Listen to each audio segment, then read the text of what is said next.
Salve Maria, Sacratíssimo Coração de Jesus, Imaculado Coração de Maria, São José, todos os santos de Deus, em nome do Pai, do Filho e do Espírito Santo. Amém. Podemos sentar, filhos, bom dia. Filhinhos, nós estamos no quarto e último domingo do Advento. E para nossa meditação hoje, eu vou precisar muito que você redobre a atenção que você já presta no sermão. Não entenda como bronca não, porque eu sei que vocês prestam atenção, não é isso. É que para que a gente chegue até onde desejamos, será necessário colocar alguns alicerces de conceitos filosóficos e teológicos que não são assim tão simples, mas de verdade, eu acredito plenamente na capacidade de vocês e vou tentar colocar a coisa da maneira mais didática possível, mas vai requerer um pouquinho de atenção, amém? Fechado? Você está com sono, dá uns tapinhas na cara para acordar e vamos lá. A primeira coisa importante e bem simples, que vocês já sabem, é que nosso Deus, um dos seus atributos, é que Ele é onisciente. O que significa isso, Padre? Que Deus sabe todas as coisas. Nada escapa à ciência de Deus. Desde o primeiro átomo do universo até o último a ser julgado no juízo final, Deus sabe todas as coisas. Para Deus, passado, presente e futuro são a mesma realidade. Para Deus, como nos diz as Escrituras, um dia são como 1000 anos e 1000 anos são como um dia. Deus é o mesmo ontem, hoje e sempre. Para vocês compreenderem, assim, um exemplo bem prático. Desde antes de Deus criar o primeiro átomo do universo, Ele já sabia que no dia 28 de dezembro de 1980 ia nascer a criatura mais bela de todas, um rapaz chamado Jean Paulo, que um dia, no dia 3 de março de 2012, ia ser ordenado sacerdote, que no dia hoje, 18 de dezembro de 2022, estaria celebrando a missa às 11 horas da manhã, que na segunda-feira, dia 19, ia comer linguiça com arroz no almoço, e que ia morrer em tal dia, e no momento do seu juízo, ia ficar padecendo no purgatório 50 mil anos.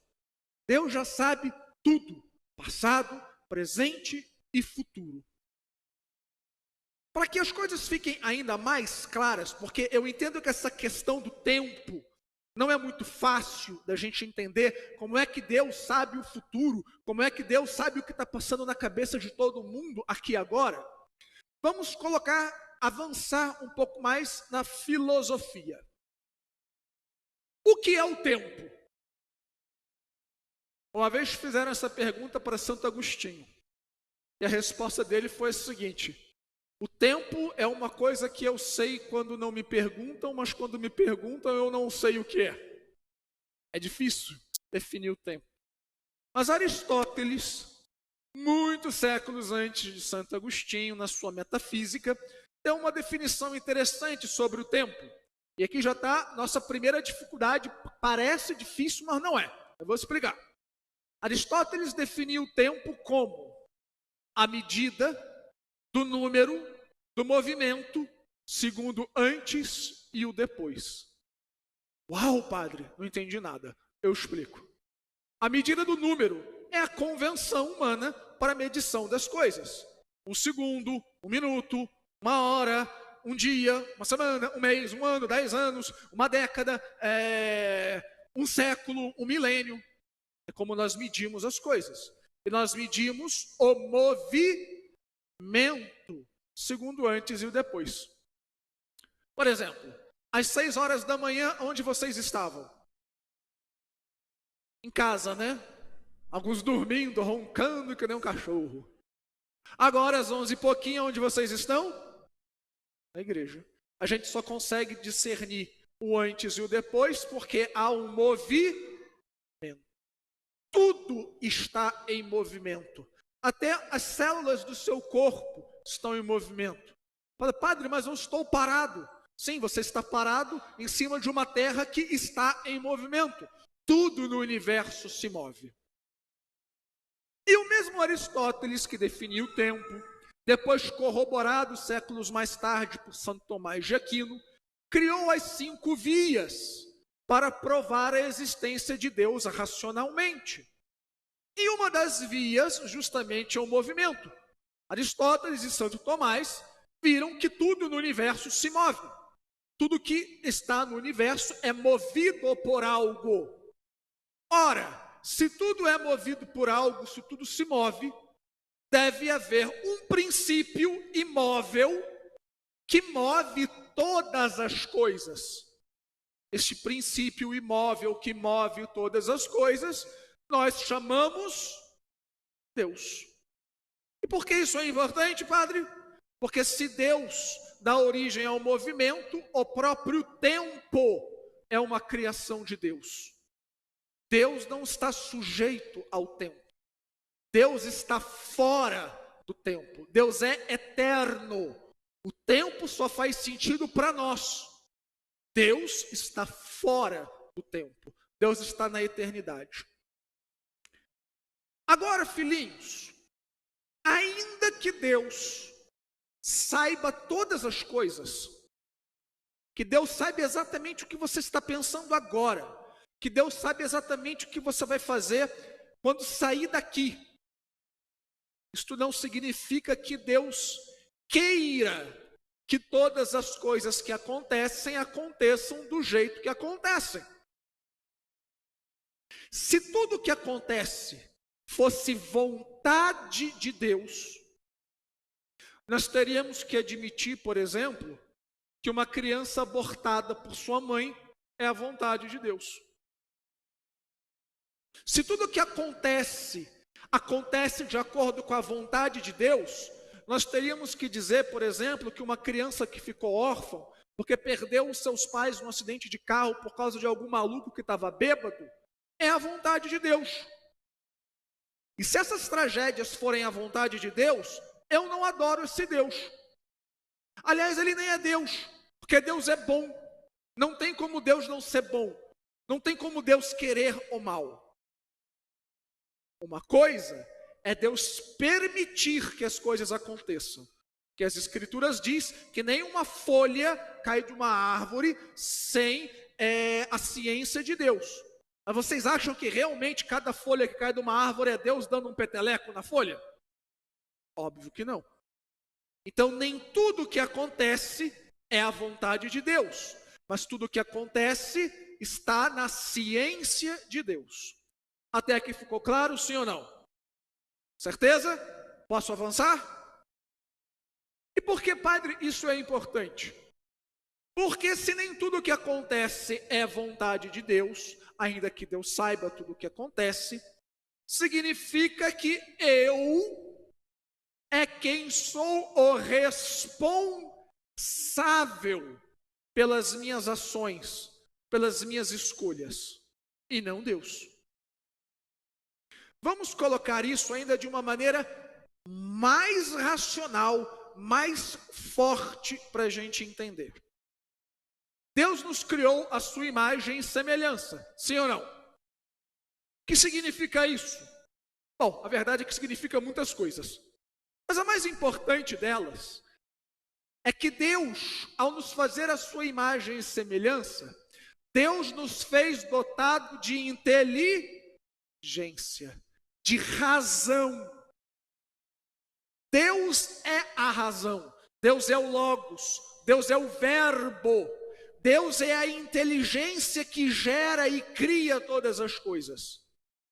E Ele nos deu participar da sua razão, a nós que somos criaturas espirituais, os anjos, os demônios e nós que somos espíritos encarnados.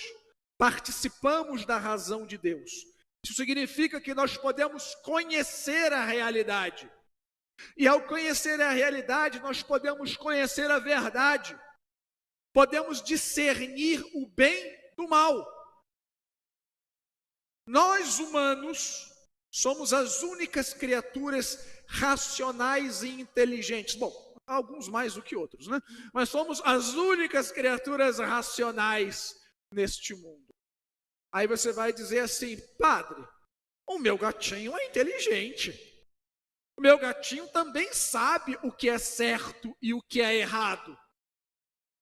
Quer ver, padre? O meu gatinho, quando ele está arranhando o sofá, ele já arranha olhando para trás para ver quando eu vou chegar perto e sair correndo. Bichinho é esperto, padre. Sim, o teu gatinho, o teu cachorrinho, ele sabe o que você gosta e o que você não gosta. Mas ele não sabe o que é certo e o que é errado. Ele não sabe que você está pagando ainda a prestação do sofá que você comprou em 30 vezes na Casa Bahia. Ele não sabe que se você tiver que comprar outro sofá, talvez a ração dele caia de qualidade. O gato não sabe disso.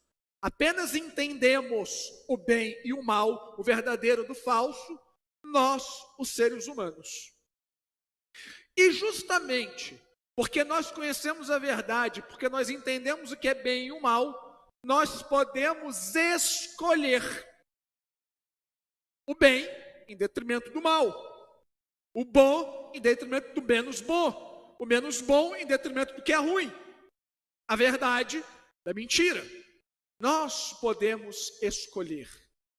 E se nós podemos escolher entre as coisas, ainda que haja influências externas, como, por exemplo, as pessoas que tentam nos convencer de alguma coisa, ou influências internas das nossas emoções, no final das contas, quem escolhe o que quer, quem escolhe o que é o bem, quem escolhe o que é o melhor, no final das contas sou eu.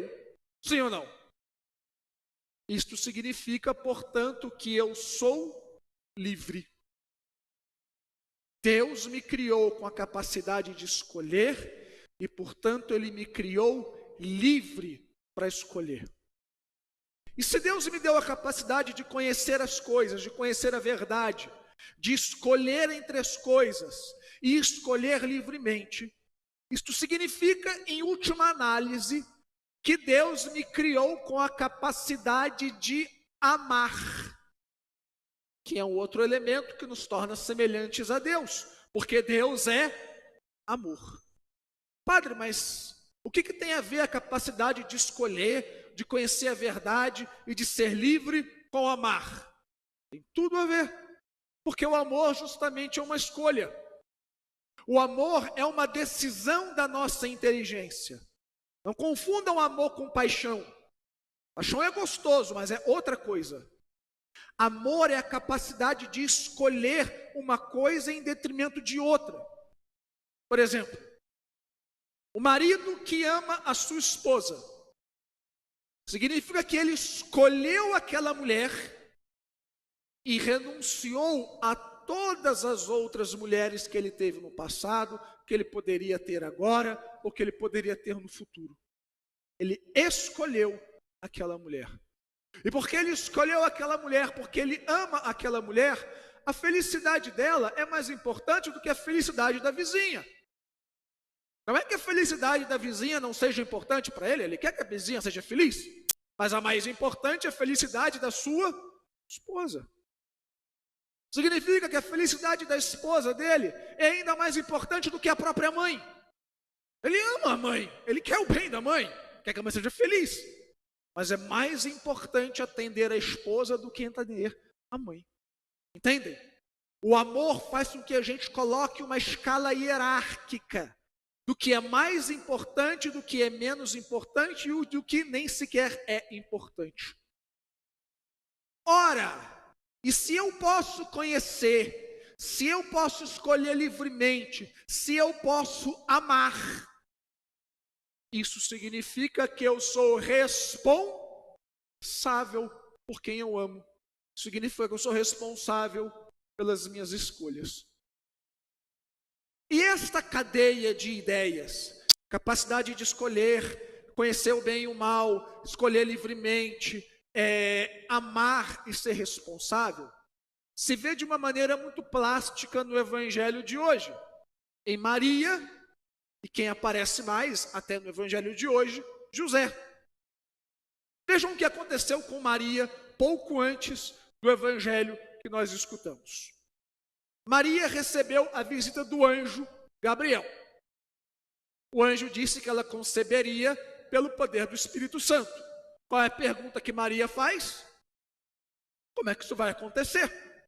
Eu tenho o meu marido prometido, mas eu ainda não convivo com ele. E o anjo falou, não se preocupe, você vai conceber da ação do Espírito Santo. Qual foi a resposta de Maria? Faça-se em mim segundo a tua palavra. Maria escolheu amar a Deus sobre todas as coisas. Porque, vejam, não sei se vocês conseguem captar o quadro inteiro. Maria era judia. Ela sabia perfeitamente que quando chegasse para José e dissesse, eu estou grávida, José sabia que não tinha tido relação conjugal com ela, iria, pela obrigação da lei, denunciar a Maria. E Maria seria apedrejada. Como nós vimos acontecer no Evangelho, muito tempo mais tarde, Jesus salva a mulher adúltera. Era essa a lei dos judeus. Mulher adúltera, apedrejada. Maria sabia disso. Mas ela amava a Deus mais do que sua fama. Ela amava a Deus mais do que sua própria integridade física. E por isso ela escolhe fazer a vontade de Deus. E por isso ela é responsável pelos seus atos. Talvez aqui você pudesse dizer assim, tá, padre, mas vamos combinar que não é um exemplo muito bom, porque afinal de contas a Virgem Maria era imaculada. Bom, sim, mas Eva também. Eva também foi criada imaculada. E ela não amou a Deus sobre todas as coisas. Ela amou a si mesma mais do que amou a Deus. E por isso ela também foi responsável por suas escolhas. O mesmo, como eu disse, se aplica a José. José deve ter ouvido, provavelmente, muito da boca da própria Virgem Maria, que estava grávida. José não sabia que ela tinha concebido pelo poder do Espírito Santo. Naquele momento, a única coisa que José sabia é que Maria tinha apunhalado ele pelas costas. Que Maria o havia traído. José estava profundamente machucado, profundamente ferido. Mas ele havia escolhido amar Maria, sim ou não? Então o amor que ele sentia por Maria era mais importante do que a dor que ele estava sentindo. Era mais importante do que a fama dele. Era mais importante do que a reputação dele. Era mais importante até do que a vida dele. Tanto que o que ele decide fazer é sair. A obrigação dele pela lei era denunciar Maria para ela ser apedrejada. Mas ele escolhe não obedecer à lei por amor a Maria. E quando ele decide ir embora, ele sabe das consequências. O que é que todo mundo ia pensar? Que ele é um canalha. Engravidou a sua esposa antes deles conviverem e deu no pé para ela criar o filho sozinha. Ele teria que ir embora para longe, sem família, sem amigo, deixar para trás o seu emprego e recomeçar tudo do zero. Mas a integridade de Maria, o bem de Maria, era mais importante do que tudo isso. E por isso José era responsável por suas escolhas. E aqui está uma coisa importantíssima.